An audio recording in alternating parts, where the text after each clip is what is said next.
کہ ہمارے ہاں جو لوگ دیندار ہیں ان لوگوں میں بھی ایک بہت بڑی کمی ہے، وہ یہ کہ فرائض دینی کا ایک جامع تصور ان کے سامنے نہیں ہے۔ وہ یہ جانتے ہیں کہ نماز فرض ہے، پنج وقتہ نماز ادا کرتے ہیں، وہ جانتے ہیں کہ رمضان کے روزے فرض ہیں، وہ جون کے روزے ہوں، جولائی کے روزے وہ رکھیں گے، وہ جانتے ہیں کہ زکوٰۃ فرض ہے، وہ ادا کریں گے، لیکن اس سے آگے تصور کہ دین یہ چاہتا ہے کہ اسے غالب کیا جائے، اسے قائم کیا جائے، اسے نافذ کیا جائے، اسے ایک نظام زندگی کی حیثیت سے بالفعل برپا کیا جائے۔ دین اپنا غلبہ چاہتا ہے، دین صرف عبادات پر قانے ہونے کے لیے تیار نہیں ہے کہ مسجد میں تو اللہ تعالیٰ کو مان لیا جائے کہ سب سے بڑی قوت وہ ہے، لیکن پارلیمنٹ میں اس کو داخل بھی نہ ہونے دیا جائے، یہاں اللہ کی بات نہیں چلے گی، یہاں رسول کی بات نہیں چلے گی۔ یہ بات اگر ہے تو اس کا مطلب یہ کہ ہم نے دین کا ایک بڑا محدود سا تصور اپنے سامنے رکھا۔ ضرورت اس بات کی ہے کہ جن لوگوں کے اندر وہ مذہبی جذبہ موجود ہے انہیں یہ بتایا جائے کہ دین کے اصل تقاضے کیا ہیں، دین چاہتا کیا ہے۔ کیا ذمہ داریاں صرف نماز روزہ ادا کر کے پوری ہو جاتی ہیں، یا یہ کہ اس سے بیونڈ، اس سے ماوراء بھی دین کا کوئی تقاضا ہے، اس کا مطالبہ ہے۔ اب اگر یہ چیز میں اپنی تقریر، اپنی تصنیف کے ذریعے لوگوں کے سامنے رکھوں تو اس کا وہ وزن نہیں ہوگا، لیکن اگر قرآن حکیم کے حوالے سے رکھوں کہ یہ ہے قرآن جو تم سے یہ چاہتا ہے، یہ ہے قرآن جس نے کہ تمہاری فرائض کا یہ تصور دیا ہے، تو ظاہر بات ہے کہ چونکہ ان کا تصور محدود ہو گیا ہے، لہذا وہ اس وقت ان کی ایکٹیویٹی محدود ہے، ان کا عمل بھی محدود ہے۔ اگر ان کا تصور فرائض دینی وسیع ہو جائے گا تو یقیناً پھر وہ اس کے مطابق کچھ نہ کچھ سرگرم عمل ہوں گے، اپنے فرائض کو ادا کرنے کے لیے کمر کس لیں۔ یہ دو تقاضے ہیں جن کے تحت پھر میں نے مطالعہ قرآن حکیم کا ایک منتخب نصاب مرتب کیا۔ پورے قرآن کو، اصل میں تو قرآن تو وہی ہے، سورہ فاتحہ سے سورۃ الناس تک، ما بین الدفتین، قرآن یہی ہے، اس کا بدل کوئی شے نہیں، لیکن یہ کہ an introduction to قرآن، قرآن سے ایک ابتدائی تعارف کے لیے ایک منتخب نصاب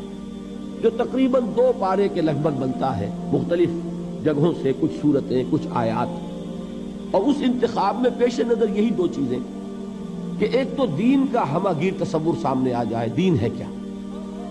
اور نمبر 2 یہ کہ دین کے تقاضے سامنے آ جائے، دین ہم سے چاہتا کیا، دین کا مطالبہ کیا ہے۔ ایک شخص جو دعویٰ کرتا ہے کہ میں اسلام کو اپنے دین کی حیثیت سے قبول کرتا ہوں، تسلیم کرتا ہوں، اسے معلوم ہونا چاہیے کہ اس کے دینی فرائض کیا ہیں۔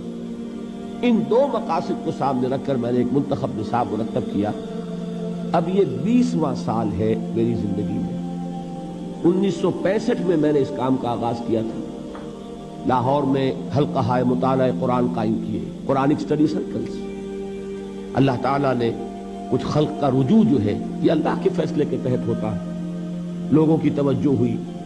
میرے درس میں اتوار کی چھٹی ہوتی تھی پاکستان میں اس زمانے میں، تو اتوار کی صبح کا ایک درس ہوتا تھا بڑا، ویسے شام کو ہفتے کا کوئی دن فارغ نہیں تھا، لیکن یہ ہے کہ بڑا درس مرکزی جو ہے وہ اتوار کی صبح کو ہوتا تھا، پہلے مسجد خضرا سمن آباد میں اور پھر مسجد شہداء جو مال روڈ پر ہے لاہور میں۔ 700 افراد اس درس میں شریک ہوتے، بڑی پابندی کے ساتھ۔ یہ 700 کا عدد اس لیے ایک مرتبہ معلوم ہوا کہ ایک کتاب ایک روز ہم نے تقسیم کی اس درس میں، تو معلوم ہوا کہ اس کے 700 نسخے اس وقت لگے، جو لوگ موجود تھے انہوں نے لیے۔ یہ سارا کام میں کر رہا تھا تنے تنہا، نہ کوئی تنظیم، نہ کوئی جماعت، نہ کوئی ادارہ، بالکل اپنی ذاتی حیثیت۔ لیکن یہ کہ اس کے بعد جب ہم خیالوں کا ایک حلقہ پیدا ہو گیا تو پھر 1972 میں، یعنی 7 سال بعد، پھر میں نے مرکزی انجمن خدام القرآن لاہور قائم کی۔ جو لوگ اس کام میں میرے ساتھ شریک ہونا چاہیں، ساتھی بننا چاہیں، اس لیے کہ اب اس کام کو آگے بڑھانے کے لیے پیسہ بھی درکار ہے، کتابیں چھپنی چاہیے، اور یہ کہ اس کام کو آگے بڑھانے کے لیے جو بھی مالی وسائل درکار ہیں، وہ کسی فرد کا معاملہ ہوگا تو اس پر 100 طرح کی انگلیاں اٹھیں گی۔ ہو سکتا تھا اس سے پہلے میں نے اپنا دارالاشاعت قائم کیا ہوا تھا، لیکن یہ کہ میں نے اب انجمن کے تحت وہ سارا کام دے دیا تاکہ یہ کسی فرد کی ملکیت نہ ہو۔ میں آپ کو بتانا چاہتا ہوں کہ میری مطبوعات سے، میرے کیسٹس سے 1 پیسے کی آمدنی مجھے نہیں، میرا اس سے کوئی تعلق نہیں۔ اول تو میری مطبوعات کا جہاں تک تعلق ہے، انجمن خدام القرآن نے بھی اپنا اس پر کوئی رائلٹی، اپنا کوئی حق تصنیف نہیں رکھا۔ کھلی اجازت ہے، جو شخص چاہے ان کو چھاپے، بیچے یا ویسے ہی تقسیم کرے، عام دین کی تبلیغ کے لیے ان کو ڈسٹریبیوٹ کرے، کھلی اجازت ہے۔ یہ ہمارے ہر کتابچے پہ لکھا ہوا ہے، لیکن یہ کہ اس کے لیے بہرحال وسائل درکار تھے۔ تو مرکزی انجمن خدام القرآن قائم ہوئی 1972 میں، لیکن اس کے بعد ایک سوال پیدا ہوا کہ قرآن جو کچھ بتا رہا ہے، دین کے غلبے کی عملی جد و جہد، اب محض ایک انجمن سے تو کام نہیں چلے گا، اب ایک تنظیم درکار ہے، جماعت درکار ہے، ایسے لوگوں کی جو اپنا تن من دھن اس کے لیے لگانے کے لیے تیار ہو، جو اپنے آپ کو ایک ڈسپلن میں دینے کے لیے تیار ہو، جو سمع و طاعت کے نظام میں آنے کو تیار ہو۔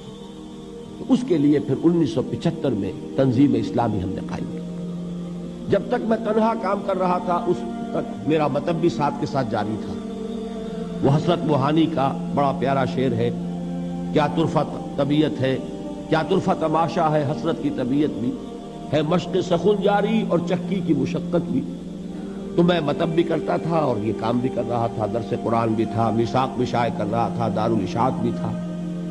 لیکن سن 71 کے حج کے موقع پر میں نے فیصلہ کیا، یہ فروری سن 71 کی بات ہے، کہ اب میری جتنی توانائیاں ہیں، جو قوتیں ہیں، جو صلاحیتیں ہیں، وہ اب ہمہ تن ہمہ وقت اسی کام کے لیے وقت رہیں گی۔ چنانچہ میں نے اپنے مطلب کو بند کیا، اور اس کے بعد سے اب تک میں نے پھر کوئی ایک منٹ بھی کسی معاشی جد و جہد میں سب نہیں۔ باقی یہ ہے کہ اللہ تعالیٰ صورت پیدا کرتا ہے، رزاق وہ ہے، اس نے آج تک کوئی تنگی نہیں آنے دی، کوئی میرے لیے مشکل مرحلہ نہیں آیا۔ اللہ تعالیٰ امتحان آزمائش سے بچا کر رکھے اور آزمائے تو اس میں استقامت عطا فرمائے، کہ وہ بھی صرف اسی کی توفیق سے انسان کسی امتحان میں کامیاب ہو سکتا ہے۔ لیکن بہرحال سن 71 کے بعد سے یہ سن اب 85 ہے، یہ سمجھ لیجئے کہ 15واں سال ہے کہ میری توانائیاں، میرے اوقات، میری جو بھی صلاحیتیں ہیں حقیر سی اللہ کی عطا کردہ، وہ سب کی سب اسی کام کے لیے وقت۔ اب یہاں جو آپ حضرات نے دعوت دی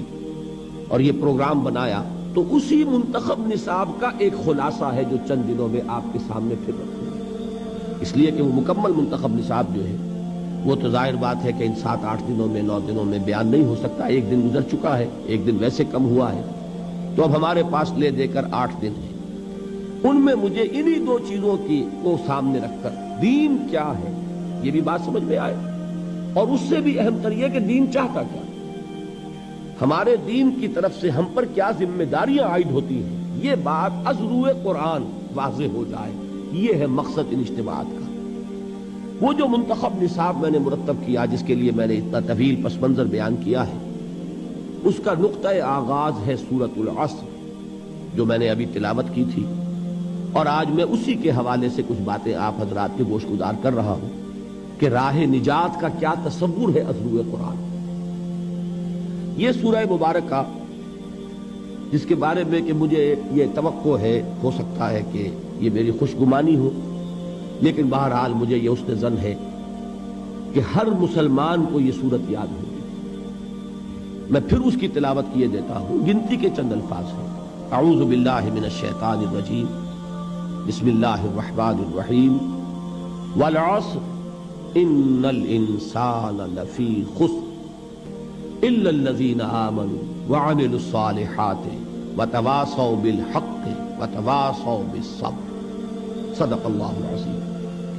اس کا ایک سادہ سا ترجمہ پہلے میں کر دیتا ہوں، اس کو ہر شخص جو ہے وہ اپنے ذہن پر کندہ کر لے۔ والعصر، زمانے کی قسم ہے،